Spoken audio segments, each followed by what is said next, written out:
All right, man. Who do we have the pleasure of sitting down with today? Tony Turno.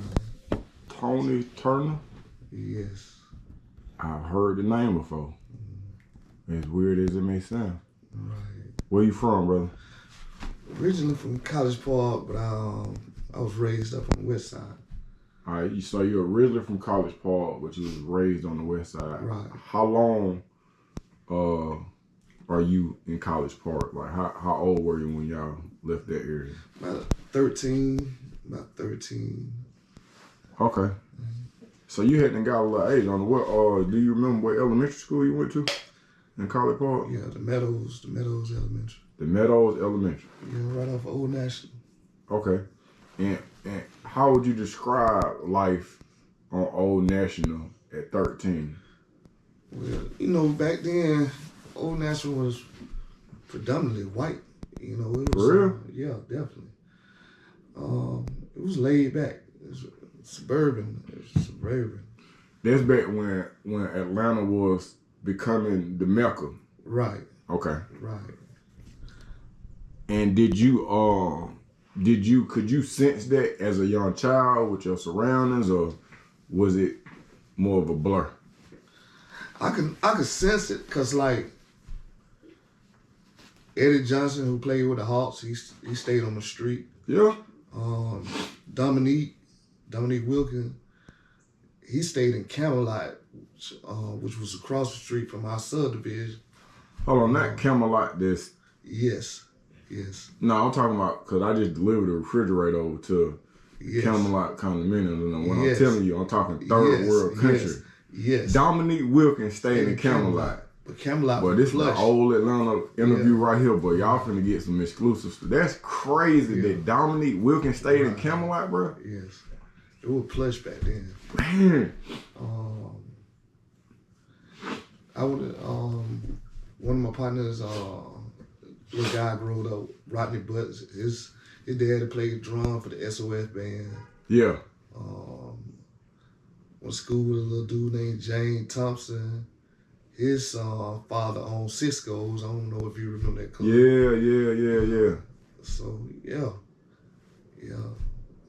I could see it back then. Yeah. So you actually you came up in some of the strongest elements of Atlanta, the old Atlanta, like the structuring of it, for real. Right.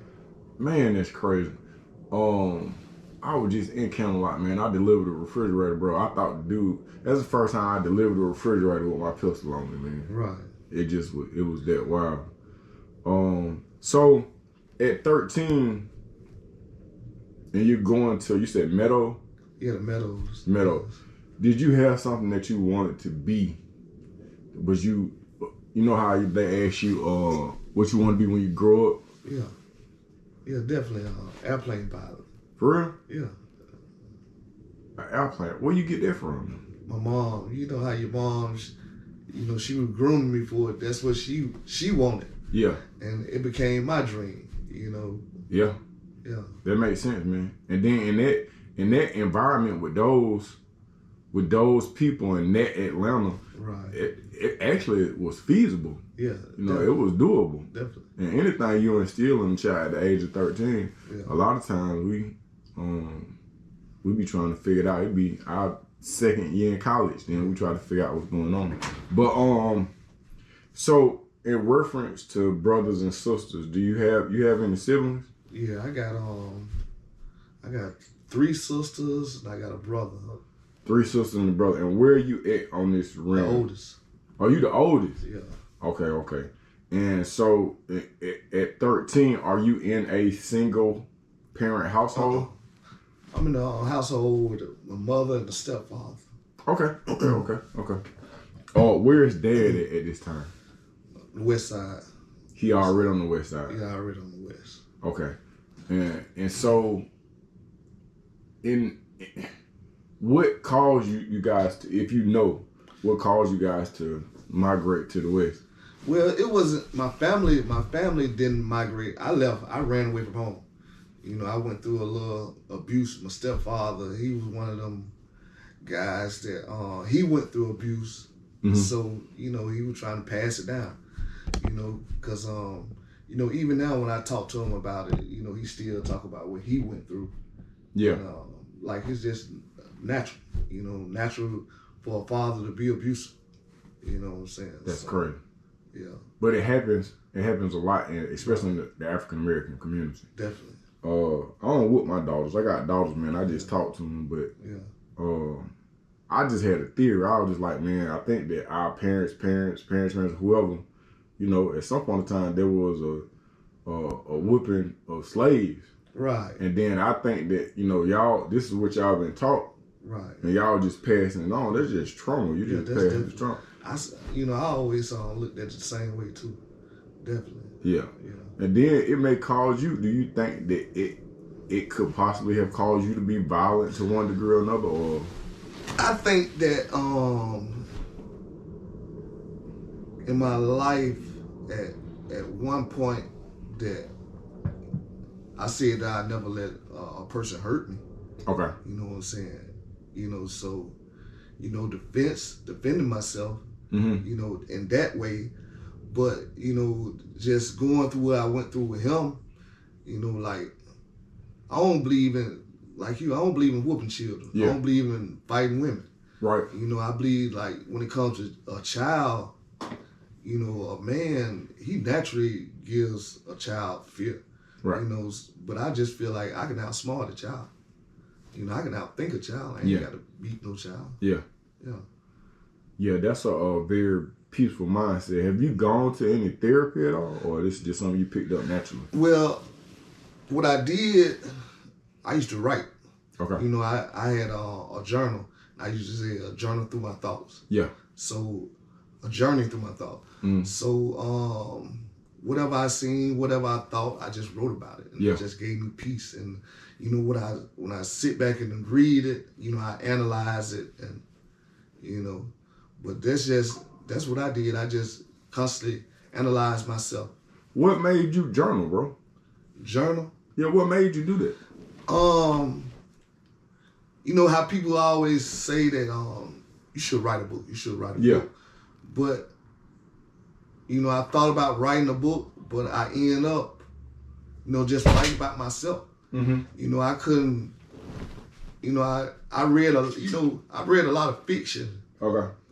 But I couldn't, and I tried to write, but I just ended up writing about myself, just writing about my life and, you know, the things that I observed, the things that I've been through, and just analyzed it. You still got this journal? Yeah. So we got a book coming sometime soon, or what's the deal? Everybody's tell me that I should. I don't know. I'm gonna tell you why I say that, bro. Like right now, you know, I did 10 years for armed robbery. I got a full pardon from the state. Right. Bro, today when I leave here, I'm gonna be here doing interviews up until 4 o'clock. And then I go teach a journaling class at the Cobb County Juvenile Court. Right. I'm able to sit in this class, and something that Slick saved my life in the whole of Alto, I'm able to tell these young ladies, because it's all at-risk females, hey man, listen, let's get it out. Let's write about this right here. Yesterday's topic was, are you weak if you walk away? Right. You know what I mean? Do you have to get your lick back? Right. But this your interview. I ain't gonna talk your head off. But I'm able to sit in the Cobb County Juvenile Court in my classroom. See that building, because you know, right next to the jail. Right. I mean, I spent 3 years over there. That's the 8th floor right there. You don't want to go up there. You see what I'm saying? But that journaling helped me when I was in the hole at Alto. And that's how I ended up writing my first book, bro. It's Shouted. It's a random song. Actually, again, not my interview. But bro, I'm in the hole and I don't have a whole lot of paper, so I had to write 2 lines. Yeah, definitely. 2 lines on cause I'm in the hole. I don't know when I'm getting out. But bro, this is my first book right here. Right. So I'm gonna ask you again later on. I might just text you about that book, bro, because it's therapeutic. Right. And I go to therapy every week, 9 o'clock on Wednesdays, but to write, to talk, if not for you, for other people to get strength. Right. You see what I'm saying? Right. So When you go to the West End, to the West Side, West End. West Side. West Side. I'm Decatur, so right. everything outside of County Road, like a third world country. Yeah. And it smells funny over there too. Okay. So, when you get over there, is there like a culture shock, or is it just... Yeah. It's like, man, I couldn't believe it. You know, like, you see, you know, coming from the West Side, coming from the suburbs, you know, I'm seeing pimps, I'm seeing prostitutes, I'm seeing everything. I'm seeing things I ain't never seen in my life. You know, it's like when you went to Camelot. Yeah. You know, it's unexplainable. Yeah. You know, it's the ghetto. You know. Do you have any older relatives over there walking you through, or you just taking it in yourself and figuring it out? I just had to adjust. I had to adjust. And fast. Fast. Yeah. Fast. What school did you go to over there? Washington High. Washington High. Yeah. And how would you describe life at Washington High? Washington High was like a big playground. You know, I'm talking about kids everywhere. I ain't know what, you know, kids it's gonna be kids in class, but man, you walk down the hall, you smell weeds, you smell, it's like a big old playground. Yeah, it's a different environment. And, it kind of set you up for failure. Yeah. You know, because like ain't nobody there trying to enforce you to do better. You know, and you know we holding each other back. Yeah. Because you know we kids, and if we able to have fun, we're gonna have fun. Oh yeah, without a doubt. You know what I'm saying, and that's what we did. You know.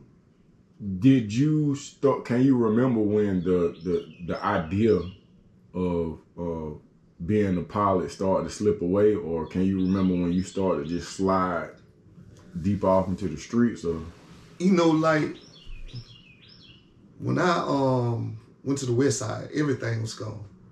You know, everything was gone. You know, like I never wanted to go back home again. What you mean? You know, to my mom's. Yeah. You know, because that's home. You know, so yeah. You know, I never wanted to be there again. You embraced the yes. Yeah. You know, because like my father, he was a man that he didn't care. He cared, but he didn't care. You know, I can leave out of the house on Sunday and come back next Sunday. He won't say where you been, how you been. None of that. You all right? You know. My daddy was like that too, but he used to smoke that Beef Highway dope though. Right. So, you know. So, you know, when you're young, you just, man, my dad cool. Yeah. But, you know, in essence, he don't care. Yeah. You know? Now, do you know what his upbringing was? Same, basically the same. You know, he came from a single parent home, but his father had about 5, 6 other children. So, and he was the oldest. So he was raised up with him, but they looked up to him, and man, my father, he just became a street nigga. Yeah. You know, and put it, you know, he did everything, you know, a man can think of. He was in the police academy, got locked up for stealing CBs out the police car. Oh, this is a different kind of nigga right here. Yeah. Okay. Damn. That's a different. And dad is originally from Atlanta as well? Right. Okay. So, you know, man, let me tell you, my father, his mother died when I was 13, 14. So we went to the funeral. On the way back from the funeral, my dad got locked up. And I wouldn't leave the county jail. You know, I stayed in the waiting room. Yeah. Until they bonded my father out. How old are you at this time? 14. Okay. So when they got my father that morning, they told him, man, my father gave me a car. But what I couldn't do, I couldn't just, you know, like during the week, he wouldn't let me just go with it. Yeah. You know, Washington High was around the corner, so right. I drive to school every day. So, at 14? At 14. That's some Atlanta shit right there. Yeah, so, you know, my father, he let me have my way. Yeah. Yeah. And it as a kid, it helped me, you know, because it helps you build a little reputation. Right. But it hurt me. It hurt me. Yeah. In retrospect. So was Dad kind of your hero at some point? Definitely. Okay. Definitely. Because, you know, all you're going to do is hear, all I heard stories. Yeah. You know, my father, he was real humble. So, you know, he never just told me stories, you know, about the stuff he did in the streets. Yeah. You know, he let the streets talk. You know. Is Mama trying to get you back? Yeah, definitely. You know, Mom tried to trick me with the Christmas. Yeah. You come home, we got you all this and that. Yeah. I don't want it. Bro, I got kidnapped. Them folks came and got me. I'm staying over there. We actually, on the west side, they was living in Virginia. They came and got me out of school and said, we're going to McDonald's. But they made me sit in the middle, you know, them trucks. Right. Back in the day, we hop on the freeway.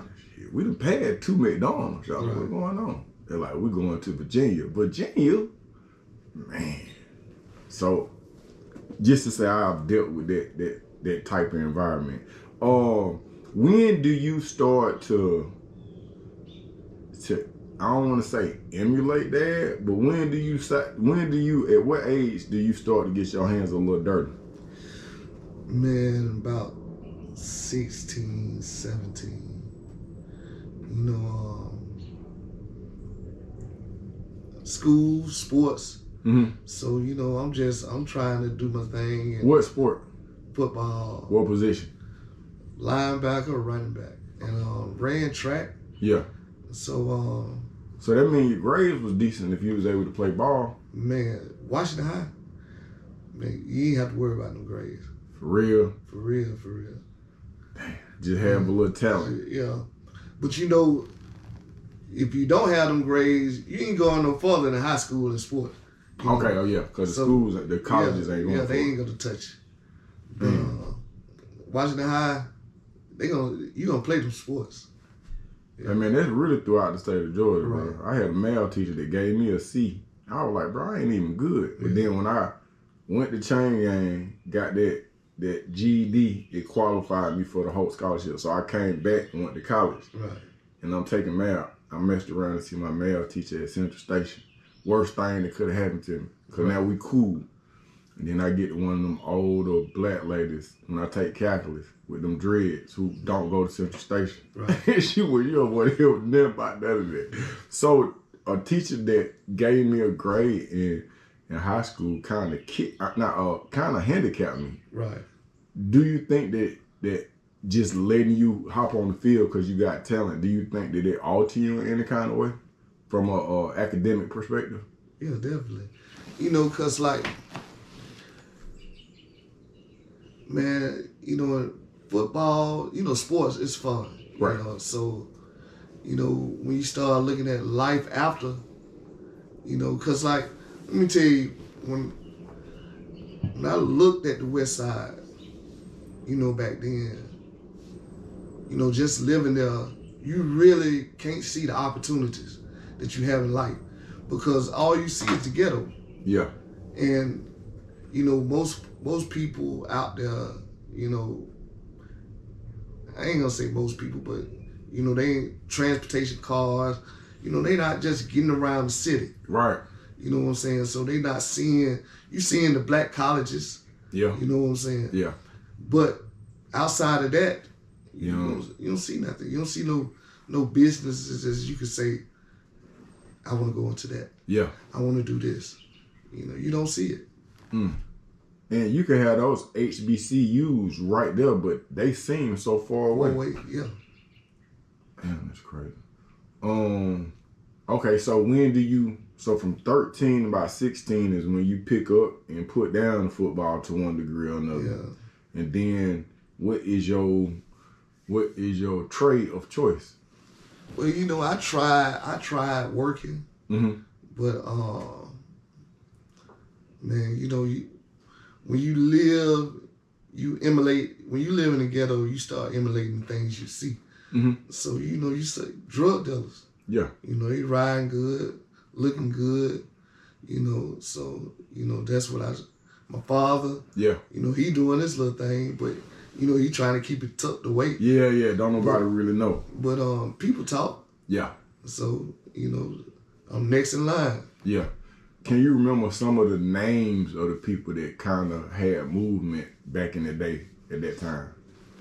Well, one of the on the west side, bigger guy like Terry White. I've heard that name before. Yeah, but like, I came up during the time right when the little Miami and Atlanta things started to kick off. So you had Convertible Burt, goddamn Macaroni, Big D. It was a bunch of them little Miami boys. But like a lot of them, the mainstream ones came, a little behind me. Okay. Cause like, when people look at Big Meech and all of them, I was already locked up. Okay. Before they hit the city. Right. So. And then that's some out of state. No disrespect to that. That's some that's some homegrown type action right here. Right. Yeah. And as a youngin', I remember hearing the Atlanta, Miami, but I remember being like, okay, this was going, but I ain't really was in tune with it. It was almost like I hate to put it in the same realm. It was almost like Wayne Williams, you know what I mean? Because it was just something that was spoke of, but you really didn't have all the details about it. You see what I'm saying? So how far do you go in school? 10th grade. Right. And then what brought that to an end? Just dope. Selling dope. Just like that. Just selling dope. What was your first introduction to actually having a transaction? My first, my father, he took me to a little trap. And me not knowing it's a trap, I'm sitting off in the car. I'm watching. Mm-hmm. I'm seeing everything going on. And, and I just seeing his hand out. His hand. Yeah. His hand out. So he not still on the police force at this time. No.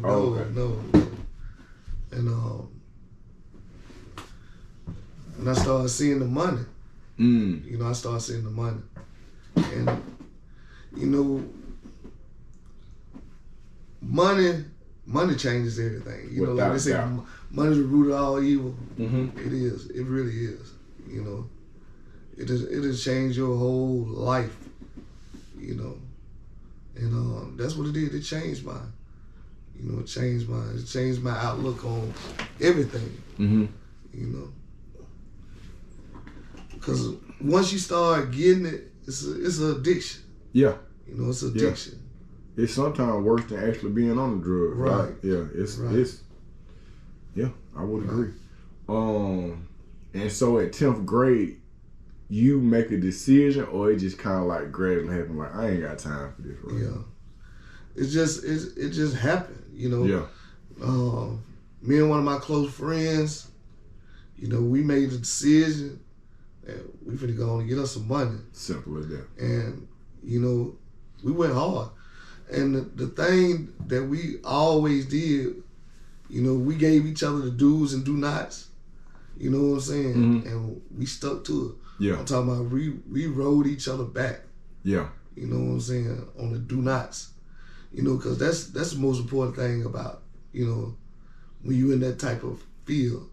You know, the things that you shouldn't do. So what's some of the do nots? Just so we know. You know, like one of our main priorities, never, you know, have sex with them junkies. Yeah. You know, we sold out an apartment, and we never sold outside that door. You know, okay. Always sold. We never sold to strangers. You know what I'm saying? And what we did was, if we had a stranger and he was cool with one of the junkies, we let the junkie serve. Yeah. You know what I'm saying? We would never. And these rules are something you guys develop, or it's just we developed them. Yeah. We developed them. You know, because you know when you're in the streets and you just be hearing how this guy got knocked. Yeah. This happened to this guy. This guy got robbed. Yeah. So now you know what not to do. That's weird. A lot of times people don't understand the seriousness of jail until they actually go. Right. So it kind of like you can see it in they move. I know people who ain't never went to jail, and they've been doing their thing since I can remember. And some people just got that notion. So you out of school. And I'm pretty sure with the females. You have children? No children. No children. Okay, so what area primarily are you in at this time? Well, Etheridge Court. Okay. Etheridge. And you know the thing that me and my I won't say co-defendant, me and my partner, because we became co-defendant. Yeah. As we started selling, we met a guy from New York. Mm-hmm. And he was telling us about the gun trade up there in New York.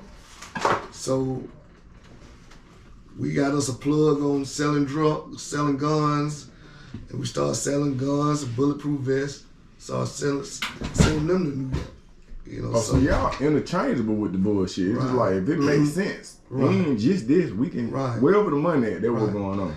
Let me tell you, right now, you can go to AJC Archives and pull up Antonio Turno.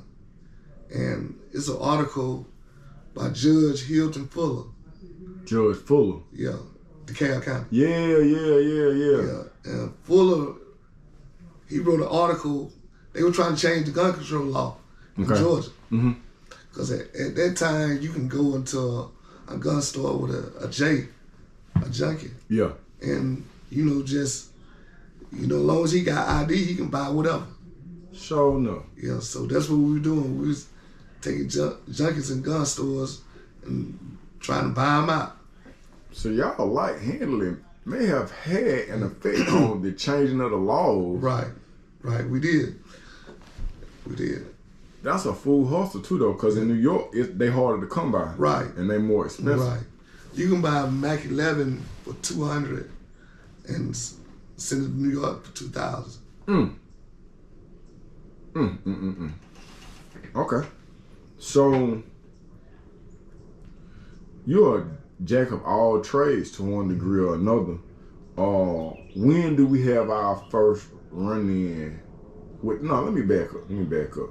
With you selling drugs in the community, do you ever look at the effect that it's having? Oh, definitely. You know, because like, you know, coming up in the black community, the only thing that we, you know, back then, you know, because like I'm still a child. Yeah. So Christmas is something that everybody look forward to. Right. So now I'm seeing junkies, you know, they don't bought, like one woman, she don't bought all these toys for her children. Give her children the toys. Day after Christmas, she trying to pawn them. You know. I done had that happen to me. Yeah. Happened to my drum set, folks. Yeah. And then how you still take the no. Nah. Let her go on about her business. It made her go on about her business. Yeah. You know somebody else got that stuff though. Definitely.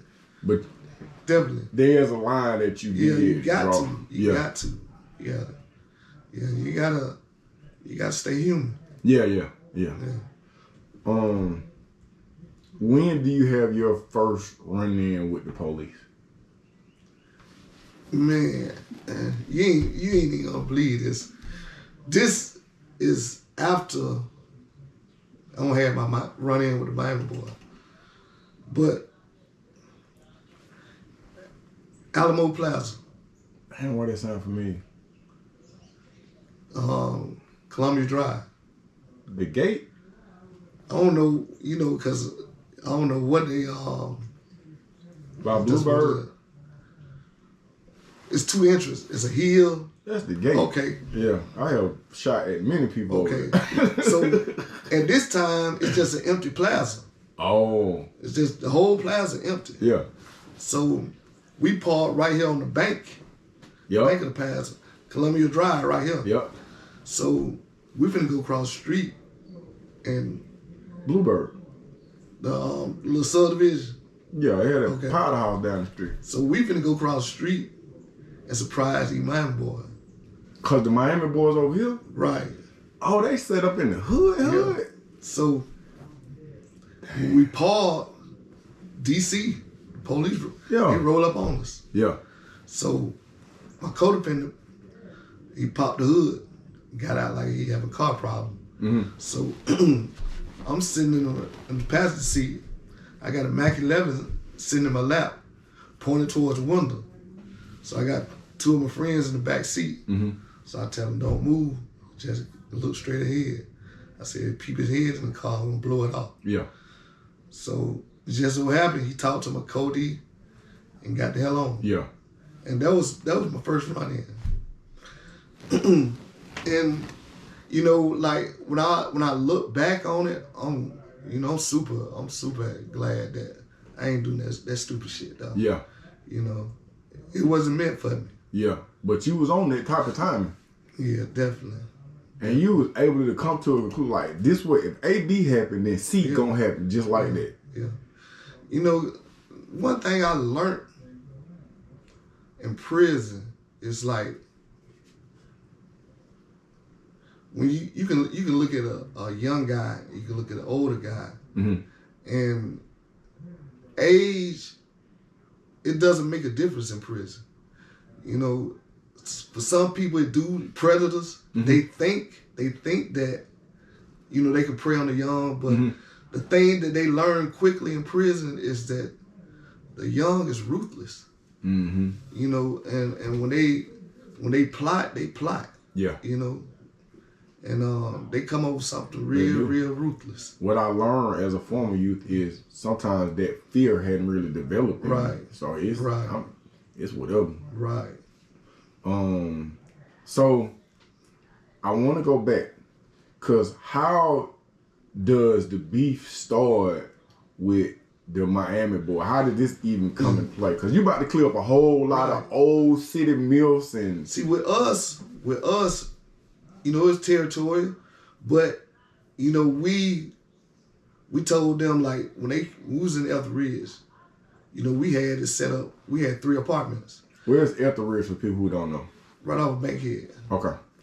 So, Hollywood, it's in between Hollywood Road and Bankhead. But what we did, we had 3 apartments. Hold on, Etheridge, they got it's an apartment complex? Yes. They got one of them water things in the middle of it where you when you drive into the apartments and it's like a horseshoe, but it's like a little water thing in the middle of it. No. I'm thinking about something else. My bad. So I do a lot of work in the community. So I got jumpy houses too. But I just donated some moonwalks. Etheridge got like they got like a center when you come in and then you go to the left. Cause the laundromat and then the leasing office is right there. Okay, yeah. Etheridge is still poverty stricken to this day. So like we had 3 apartments set up. So, you know, to avoid excess heat, you know, and, you know, people running, you know, to the police and they out in our community selling dope, get your apartment. You know, keep your hand here. They ain't want to do that. So now, you know, they jumping down on our customers. They're making it hot. They making it hot.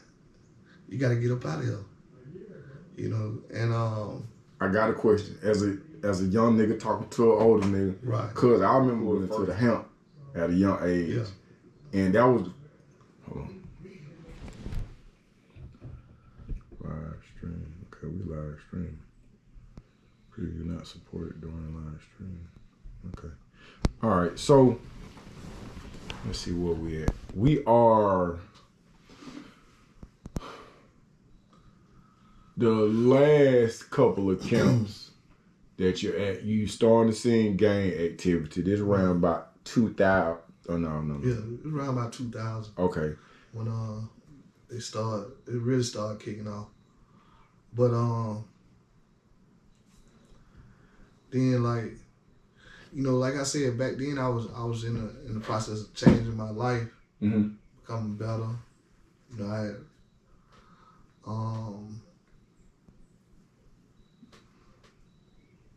but you know, being in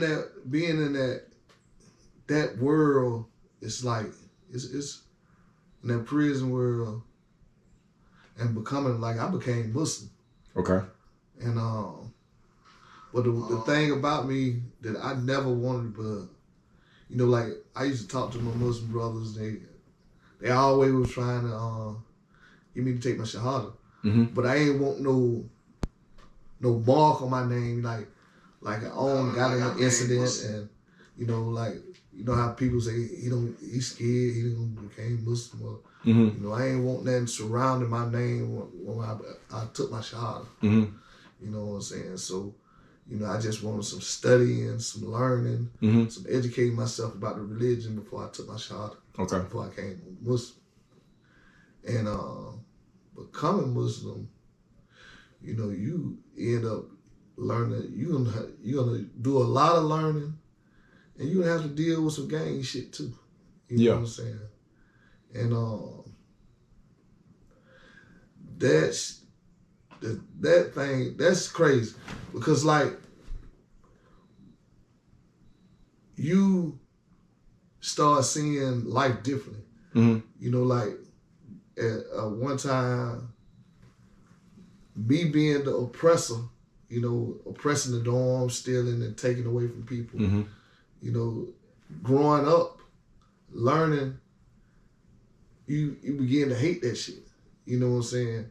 You begin to go against those guys who doing the oppressing, who's holding the dorm down, who's taking advantage of people. And you know, the Bloods don't like that shit.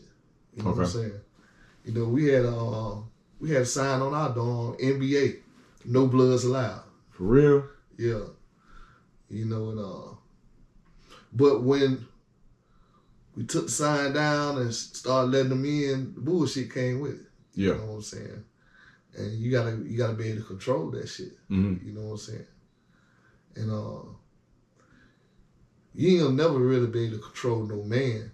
You can control situations to degrees, but we don't bump head.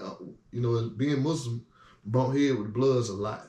You know? I've done stories on the Muslims versus the Bloods. Yeah. And so you saying that y'all have had a real run-ins with each other? Definitely.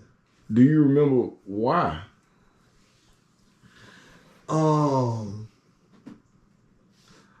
Basically, it's always every time we don't have a little run-in with them, it always be some dorm shit. You know, they trying to oppress the dorm. Yeah. And, you know, being Muslim, you can't allow that. You know what I'm saying? You to protect the other people. When you say oppress the dorm, what does that mean? You know, like the Bloods, they want to control the dormitory. And control the dorm, taking from the dorm, taking from the people. you know, they just really being young niggas and, you know, us being older niggas, you know what I'm saying? Mm-hmm. You know, we want more peace, and they ain't trying to hear that shit. Yeah. You know what I'm saying? And I understand it because I don't been there. You know, but I don't change. I don't grow up. Mm-hmm. You know, and change is gonna come. They're gonna come with me. Yeah. You know what I'm saying? You know, but that prison life, man, it's just something different, man. It's, you know, like a lot of people be wanting to gain an understanding of it, but it's no understanding. You know, because like everybody experiencing that motherfucker different. Yeah, that's true. You know, and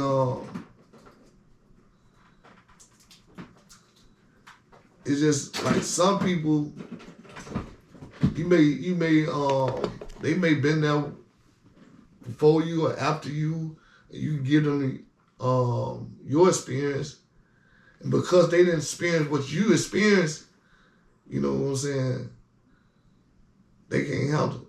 Yeah. You know, oh man, it ain't like that. You know what I'm saying? It ain't like that no more. I don't give a fuck how it is. I don't. Yeah. You know, but I still communicate with guys. You know what I'm saying? Mm-hmm. I still communicate with quite a few guys. Yeah.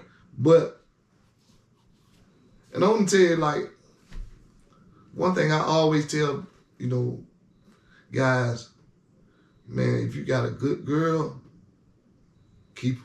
Yeah. You really don't understand what that woman is going through until you get out here and you got to go through it on your own. Mm-hmm. You know what I'm saying? Man, life is hard, and you never really just see the hardship of life until you get out here. You know, being locked up, you think everything easy. Yeah. You know what I'm saying? Man, she can go to the bank and get that money. She can send me a money order. Mm-hmm. She can send me a green dot. Mm-hmm. She can do that. Man, it's hard out here, man. Yeah, it's different. You know, if anybody making sacrifices for you, man, respect that person. Love that person. Yeah. Appreciate that person, man. You know. At some point in time while you're in there and you are a Muslim and you are a community, you have to protect and coach and you almost got to be like a gang within itself. Nah. See, the biggest difference in Muslims and gang members is like, say if me and you get mad at each other, mm-hmm. I'm Muslim, used to be, mm-hmm. and you violate, and I want to fight. Mm-hmm. You don't want to fight. I can't fight you. By law, I can't according fight to you. Okay. I cannot fight you. Okay. You know what I'm saying? You know, gang members, they can fight you. Yeah. They gonna fight you. Yeah. You know? Believe it. But it's just certain things that, you know, like,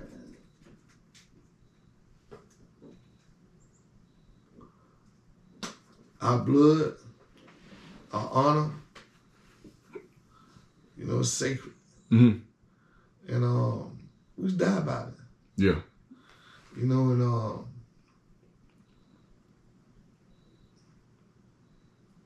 you know, the hardest thing for me is dealing with Muslim is, you know, when you go into the TC, transition center, you going home. That's you really home. Yeah. And I had to send one back to prison. I had to put him on the dope. Yeah. Yeah. At the TC? At the TC. No, are we talking about on punts? Phillips. Okay. Yeah. And he on the dope. Oh. He on the dope, and he don't got into it with blood. When you say the dope, are we talking about strips? Strips, meth. Damn. You know. young got into the blood, the GD, swung on a Muslim. And he swung on a Muslim. You got to go now. Yeah. Yeah, ain't no ifs, ands, buts about that. Yeah. Yeah, you got to go. Because you either go or I have to, because we can beat your ass now. Yeah. But I can send all us back or I can send your ass back. You got to go. You got to go. Yeah. Yeah. To one degree or another, you're almost a protector as a unit. You're almost a protector. Yeah. Is that one of the things that our community is missing? It's definitely missing it, you know. But one thing that we gonna, as a community, we can see all the good over here, but we're gonna find some bad in it. Oh, without a doubt. Yeah, we're gonna find some bad in it. Because as one thing that people don't like changes. Unless they bring them about. Like your job. Your job will say, well, we used to do this. We ain't doing that no more. We doing this. You be like, oh, hell no, man, I'm gonna quit this shit. Yeah. Man, I don't like this shit. But it just changes. Change is gonna come about, in life. Tomorrow's gonna be different. The day after gonna be different. But people don't want changes in their life. But change is gonna come. Yeah. Yeah, for real. And like black people, you can have Muslims, Christians, or whatever in your neighborhood fighting for you, but they gonna find some wrong in that. Yeah. Because they're gonna think because this person fighting for you, you gotta fight for this person. And they're gonna reject that. And we're not saying that you gotta fight. We just gonna fight for you. Yeah. But it's gonna be a part of it in the back of a person's mind that it's another reason behind this shit. But we still need it though. We still need it. We need all the help we can get. Yeah. Our kids, our families, we need all the help we can get. How do we get to the point where freedom starts to look like a real option? What is mom doing in the background to get these 2 consecutive life sentences up off you? I'm gonna tell you, like, I used to think about, what can we do as people? What have my mom done? But it's like when you said earlier, she had patience with me, man. And she didn't want to allow me to make the mistakes that I made, but she allowed me to make them.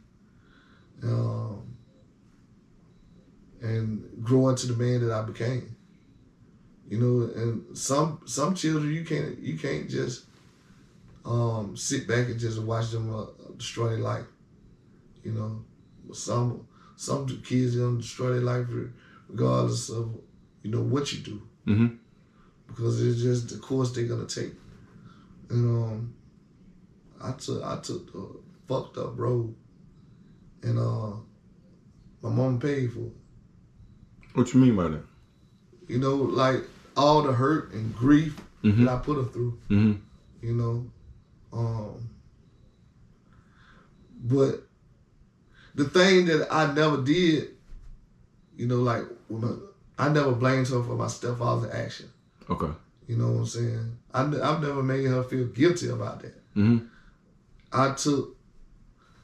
There's never been a point in my life where I didn't take self-accountability for the things that I did with my life.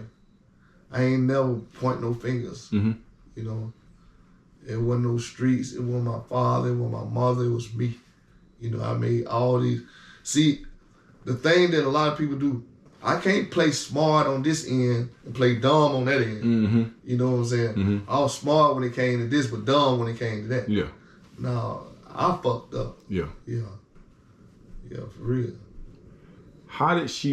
What did she do that will essentially help you get freedom?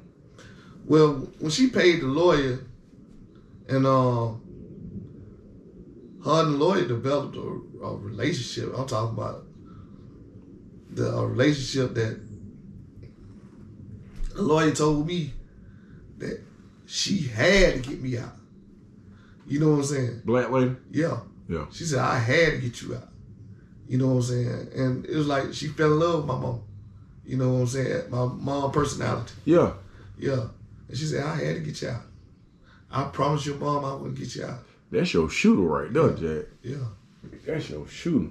Damn. And, man, my mom, I talked to my mom about maybe 10, 15 minutes about the lawyer. Mm-hmm.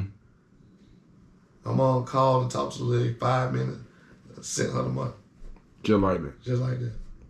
And so you're coming up for parole. Yeah. Is this your first time coming up for parole? Nah. When was the first time you came up for parole?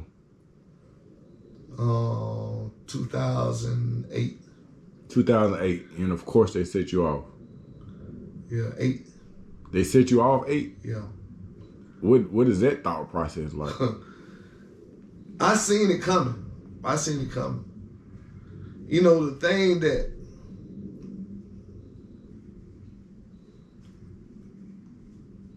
your family always, when you tell them I'm coming up for parole, Mm-hmm. you coming home, and then the whole family, oh, you figure it go home. You ain't told nobody you coming home. You told them you coming up for parole. And then you gotta call home and hurt everybody. Yeah. You know what I'm saying? You already hurt.